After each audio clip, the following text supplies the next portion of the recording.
થાય ગાડું એ રથ કહેવાય, રથના એ ઉપર ભગવાન બેસાડ્યો. અર્જુન મહાભારતની યુદ્ધની અંદર પણ ભગવાનને વિજય પ્રાપ્ત કરાવ્યો છે. આ પ્રમાણે જ્યારે કહે છે ત્યારે ठाकुर ने भोग धराते हैं आपने सज्जनों, वो ठाकुर है हमारा, उसको हम भोग धराते हैं और हमारी माया जो है सब वो उसको ठाकुर जी को भोग लगाते वो लगाते ऐसे करती है। वो घंटड़ी राखे ना हाथ में, लेखा लेखा लेखा डिक्को डिक्को करेंगे लेखा एम खाए भगवान। તમારી અંદર ભાવ છે, તમારી અંદર ભાવ છે ત્યારે પરમાત્મા તમારી તે જે કોઈ પણ ભોગ સામગ્રી તમને અર્પણ કરી છે એ આ દ્વારકાધીશ તમારી ભોગ સામગ્રી સ્વીકાર કરે છે. દ્રૌપદીની અંદર ગુણ હતો,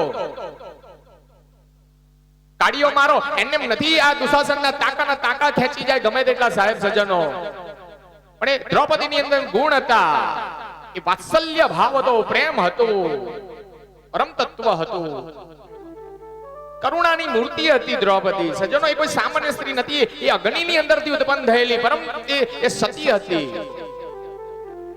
એ જ્યારે મહાભારતની અંદર જુગારની અંદર પાંડવો સમગ્ર હારી ગયા ત્યારે ભીષ્મ પિતામહને પણ એક પ્રશ્ન કર્યો છે દ્રૌપદીએ કે પેલા યુધિષ્ઠિર પોતાની જાતને હારી ગયા છે કે ત્યારે ભીષ્મ પણ મૌન है, सब उसके मुख से वो शब्द नहीं निकलता है.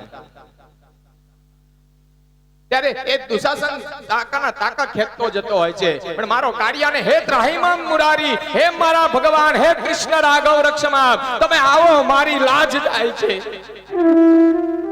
મારી લાજ જાય છે. હે દ્વારકાધીશ,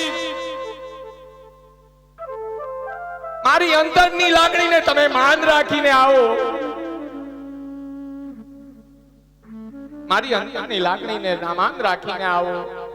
મારી ભર સભામાં આબરૂ લૂંટાઈ રહી છે, દ્વારકાધીશ ત્યાં પ્રગટ થાય છે. વસ્ત્રના વસ્ત્ર ગમે તેમ દુશાસન ચીર ખેંચે છે, જેટલા એ લોકો હોય છે એમની આખા 100 લોકો એ બધા ખેંચે છે વારા પરથી વારા. દુર્યોધન કહે છે હું એને મારી જાંઘ ઉપર બેસાડવા માંગુ છું. આવા શબ્દ નીચ શબ્દ જ્યાં બોલે છે ત્યારે પણ ભીષ્મ